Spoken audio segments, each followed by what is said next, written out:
పాప నివారణ అనేది ఉండదు, దేవుని యొక్క సన్నిధి అనేది ఉండదు. ఇదిగో ఈ యొక్క పరిసయ్యులు ఉపదేశం, అలాగే సద్దుసైల యొక్క ఉపదేశం అనేది కలివిడిగా ఉన్నటువంటి బోధలు ఈరోజు ఎక్కువైపోయినాయి. దేవుని బిడ్డలారా, దేవుని మందిరాలకి వెళ్ళపోయినా పర్వాలేదు, దేవుని సన్నిధికి రాపోయినా పర్వాలేదు, ఆన్లైన్లో ప్రసంగాలు ఎక్కువైపోయినాయి. అన్నీ కూడా పులిపిండి ఉపదేశాలు. మనుషులు ఎక్కడో ఉంటారు, ఇక్కడ ఉన్నటువంటి జనులు ఆ ఆన్లైన్లో చూసుకుంటూ సంతోషపడుతూ కాలం గడుపుతూ ఉంటారు. ఒకవైపు దేవుడు మమ్మల్ని ఆశీర్వదిస్తున్నాడు అని చెప్తారు.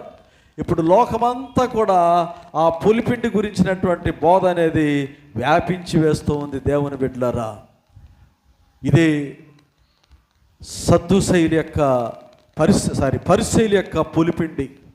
పరిసయ్యులు అనగా తమ్మును తాము గొప్పగా ఎంచుకోవటం, తమ్మును తాము